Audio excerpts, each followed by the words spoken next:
Kamusta mga ate, kuya, beshi? Si Chari po ito mula sa The Sun, Moon, Stars, PH Tarot. Ipapaalam ko lang po na ito po ay isang general read o pangkahalatang pagbabasa at maaring hindi lahat ay magtugma sa inyong sitwasyon. I-check din nyo ang inyong Moon, Rising at Venus sign. Baka doon mas tumugma ang read para sa inyo. At kung ang mensahe ay tama sa inyo, paki-like lang po at mag-subscribe kung hindi pa ninyo ito ginagawa. Okay, mag-umpisa na po tayo. Hello po mga ate, kuya, beshies. Kamusta na po kayo? Andito ulit ako si Chari para gumawa na another reading, and this is for the sign of Leo, Sun, Moon, Rising, and Venus. And of course, welcome po yung mga cross-watchers ni Leo at yung mga bago po nating mga viewers. Tignan po natin ngayon kung ano po yung energy o enerhiya na mababasa po natin ngayon para kay Leo at saka sa person niya. Let the past go. Okay. Sabi dito, can we rewind time and go back to before we were both broken down by life? Our past hold us back from our future. Okay, so sinasabi kasi dito na pwede ba nating alsin na yung nakaraan? Yun yung tanong eh. Kasi kung ibabalik natin yung panahon, nung saan pareho tayong, alam mo na, yung meron tayong pinagdaanan pareho. Parang yun yung nagiging rason kung bakit hindi tayo maka-move forward. No? Parang binabalik ka natin yung nakaraan. Kaya kung gabas ang sinasabi dito, pwede bang kalimutan na natin yung nakaraan and let us just move forward? Which is very positive, no? Tama lang talaga. Kasi kung totally healed ka na, syempre, hindi mo na babalikan yung nakaraan eh. Tapos na kasi yun eh. Tanggap mo na ito ay tapos na. Nagkaroon na siya ng ending, done, over with, past na. Past is past, sabi nga nila. Kaya dapat lang siyang kalimutan na. O alsin na sa ating pag-iisip, alsin na sa ating puso, at ang ating bigyan ng halaga o focus is yung ngayon at yung parating. Okay? So, tingnan natin sa tarot. Kasi kung babalik at balikan mo yung nakaraan, hindi ka nag-grow, number 1. Number 2, anong point? Bakit mo binabalikan ang isang bagay na tapos na? Hindi ba pinahihirapan mo lang ang sarili mo? Ikaw lang naghihirap. Ikaw lang nag-iisip ng ganun. And number 3, bakit binabalikan mo? Dahil gusto mo bang balikan yung nakaraan? I mean, are you still hoping na may mangyayari pa rin dun sa ex mo? Na kayo at saka yung ex mo? Kaya nga mo binabalikan? Samantalang meron ng ngayon? May iba na ngayon? Hindi ka pa ba masaya sa ngayon? No? Yung tanong eh, bakit mo babalikan yung nakaraan? Ano yung purpose niya? Ba't hindi mo makalimutan? Sobrang sakit? Kasi nga hindi ka pa healed. Hindi ka makapag-forgive. Hindi mo mapatawad yung nangyari.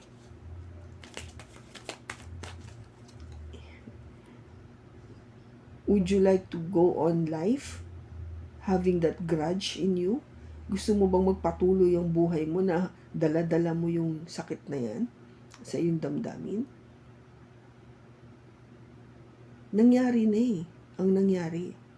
Meron tong lesson na gustong iparating sa'yo. Kilalanin mo yung lesson na yon. Matuto ka doon and then move forward. Tapos na eh. Hindi mo maibabalik You cannot go back in time. That's the point. Can we rewind time? Diba? Ang tanong dito, can we rewind time? The answer is definitely no. Hindi mo pwedeng ibalik yung dati. Tapos na nga eh. That is something na talagang dapat na-appreciate natin, yung oras natin dito sa mundo na to. Kaya kung bawat minuto, if you're spending it in a correct way, in a more productive way, in a right way, hindi ka manghihinayang na natapos na ito nang walang-wala. I mean, yung walang katuturan ba? Tipong ganun. Kasi, ginawa mo yung tama eh. So, hindi mo winaste yung oras mo o yung panahon mo dito sa person na to. You're just being true to yourself. Kung hindi man naging maganda yung resulta, then, sabi ko nga, there are lessons to be learned. May kailangan tayo matutunan. Diba? Sabihin man natin na ginawa mo yung tama, siya yung person mo nagkamali. Still, there are lessons to be learned to both of you. That would, that you need for you to move forward. Kasi pag move forward mo, dala-dala mo yung lessons na yun eh. Dala-dala mo siya. Okay? So, tingnan natin sa tarot.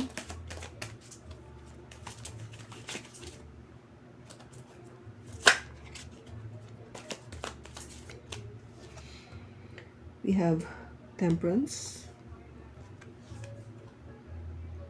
the 10 of Pentacles, the 2 of Swords, the Star, the 5 of Wands, and the Ace of Wands. Bottom niya is the 10 of Cups. So, yung other side,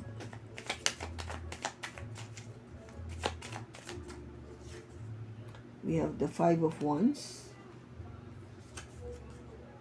the Star, the 9 of Pentacles, the 7 of Cups, the 10 of Swords, and the Death. Bottom niya is the 9 of Swords. Okay, Leo. Before I start, I just want to say, I chose this side para sa iyo, Leo. Now, in case the cards doesn't resonate with you, please take the other side. Okay? Kasi may mga nagko-comment po na sinasabi sa akin na, hindi naman ako yan eh. Person ko yan, so you're wrong. That's why I keep telling you, take it as it resonates. Kunin niyo po kung ito po ay bagay o itong pagsasabi natin ay iyong sitwasyon. Kasi kung hindi po ito bagay sa inyo o sa inyong sitwasyon, number 1, hindi ito yung reading mo. Number 2, kung ganito po yung setup ko, it means dito ka sa kabila. Baka ito yung nakukuha nating energy para sa person mo. Okay? But for the purpose of the reading, I just chose this side for you, Leo. Then I will just continue to do the reading. Okay? So, umpisa natin dito, Leo, is Temperance. This is an energy coming from a Sagittarius. Temperance is all about healing, no? Paggaling, paglihom ng sugat sa ating damdamin. Pagiging balanse muli sa ating emosyon at sa ating araw-araw na buhay. We need itong energy ng Temperance, lalo na kung galing tayo sa isang breakup, no? Sa isang paghihiwalay o sa isang pag-aaway. Kasi ito yung enerhiya na tinutulungan tayo na maayos o ayusin muli ang ating sarili. with the Ten of Pentacles, it has something to do with a family. Isang pamilya. Maybe you are married. Okay? Kasi it involves a family. It involves about, having it all. And it seems na hindi ka makadecide. No? You are on a crossroad. No? Hindi ka makagawa ng tamang desisyon kung ano dapat gawin. Kung gawa meron kang pag-aalinlangan.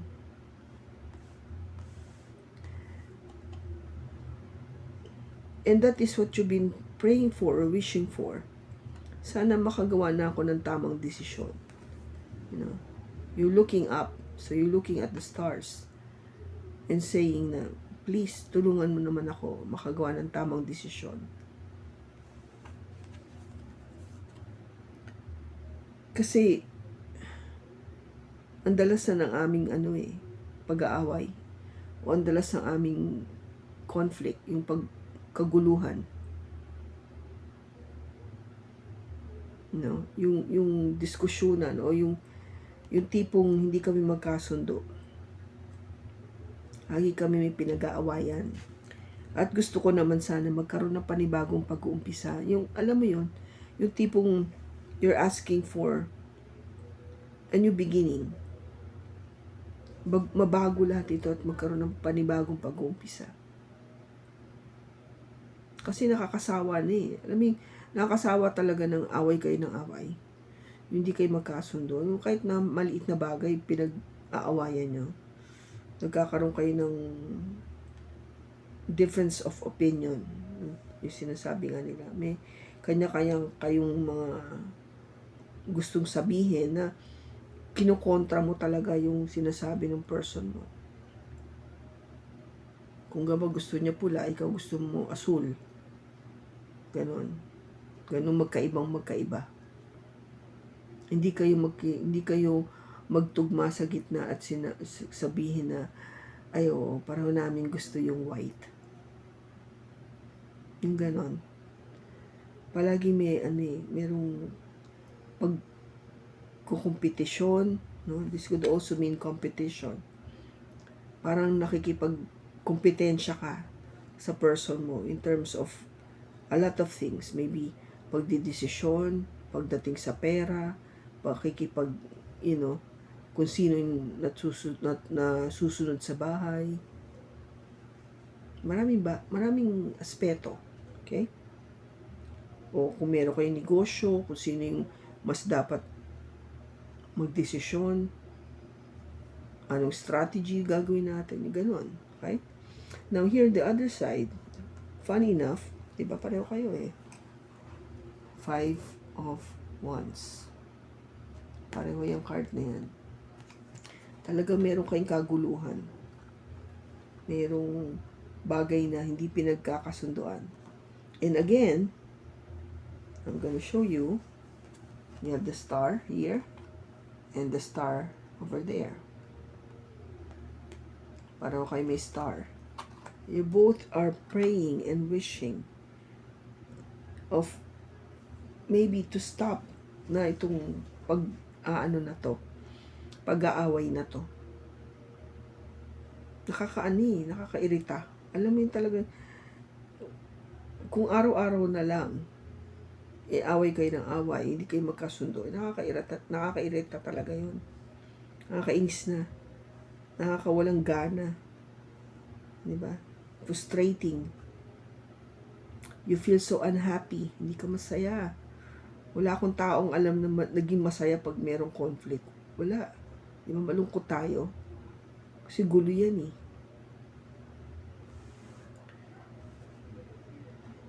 Here, this side na to.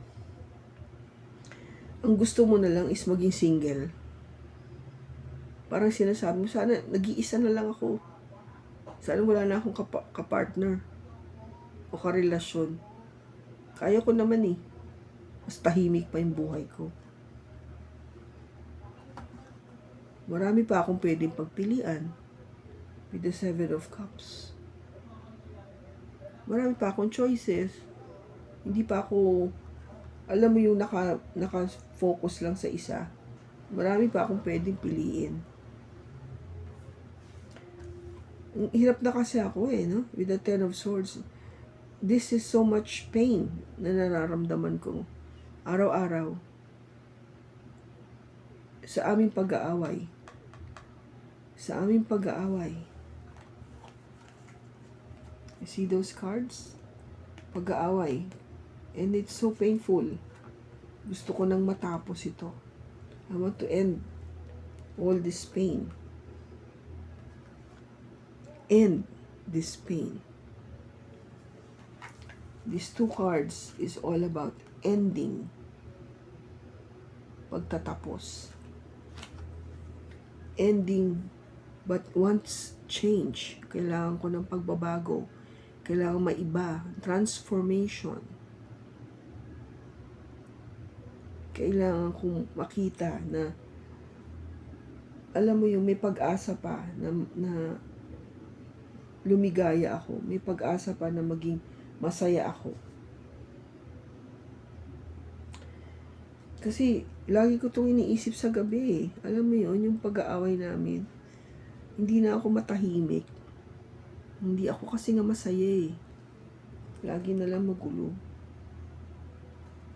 Dito naman sa kabila, gusto ko lang maging masaya. I just want to be happy.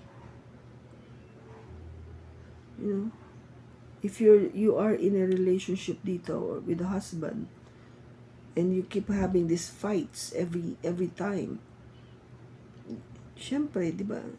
You want to be happy naman for a change. Kaya nga dito to the Ace of Wands, no? A new beginning for a change of happiness. And that's been, ito yung nagiging prayer mo Yun yung prayer nyo na sana naman pagkaloob mo na sa akin itong panibagong pag-uumpisa na to. Ano ba pinag-aawayan nyo palagi? Maybe it's something to do with the past, no? May nakaraan nga. Kung may ginawa ang isa sa inyo na hindi maganda, obviously hindi maganda, kalimutan nyo na yon. Past is past. Kung sabihin natin somebody went to having a third party, meron naging, hindi na siya naging, o sabihin natin na relasyon sa iba. Tapos na. Kung inending niya na yon, tapos na yon. Move forward. Pero kung babalik-balikan mo nga yon, at magiging point of argument nyo all the time, then, nasa sa inyo nga this is really you trying to make a decision na maayos pa ba natin to? Tingnan natin kung ano yung outcome or conclusion or advice. We have the Two of Coins, the Six of Wands, and Judgment.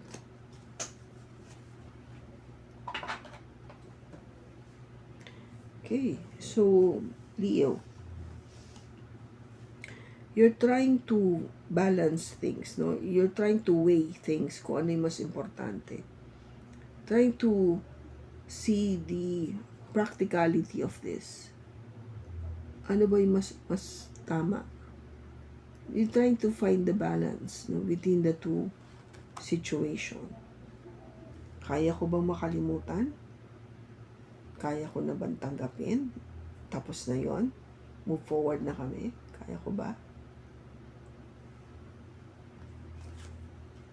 Gusto ko naman talaga maging successful kami sa relationship na to. You wanted success. You want to be happy with this relationship. At tumingin na nga kasi ng desisyon. If you wanted to be happy and successful, then you need to make that decision. Ano ba talaga? The decision is yours, Leo, and your person. Kasi this is something na talagang you need to think about. It has to come from you. Okay? Ano ba talaga yung gusto mong mangyari? Kasi kung hindi nyo na kaya, talaga, I mean, if you will keep going back and going back to sa past na yon, sa nagawa na pagkakamali, o kung ano man yung past na yon, wala, hindi kayo mag-move forward. You'll not grow, you'll not get over this, you just continue to fight. Useless.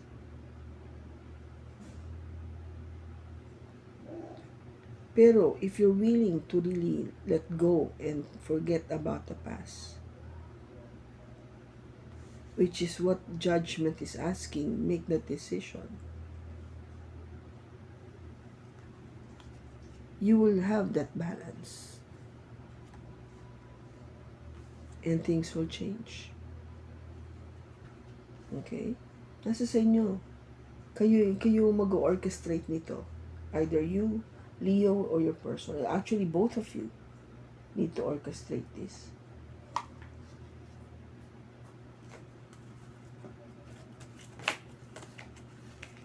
Oops.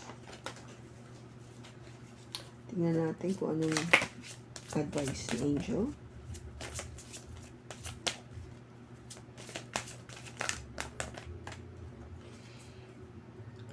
Peaceful resolution.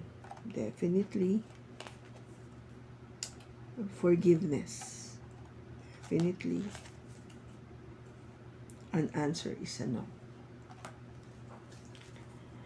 Okay, kung ano man yun, sinasabi dito ni Angel, have a peaceful resolution. Mag-isip kayo ng sagot na tahimik kayo pareho. Yung satisfied kayo sa magiging resolution nyo sa problema na to. And of course, include forgiveness, pagpapatawad. Kasi nga kung may nagawa yung tao na to, either you, Leo, or yung person mo sa past, baka kaya hindi nyo, alam mo yung continuous yung pag-aaway kasi walang pagpapatawad. Hindi mo makalimutan eh. So you cannot forgive what had happened sa past. And whatever that no is, I leave it up to you. Kasi no could mean no, hindi nyo kayo dapat maghiwalay. Diba?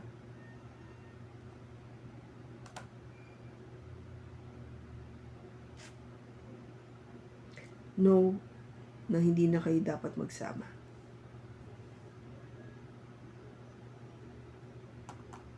Kayo sasagot niyan. Okay? Sinasabi lang ni Angel, it's a no.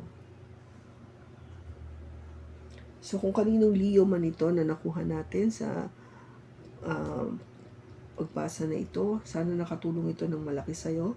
Maraming salamat sa pagsama mo sa akin. Sa susunod po muli, ingat ka and God bless.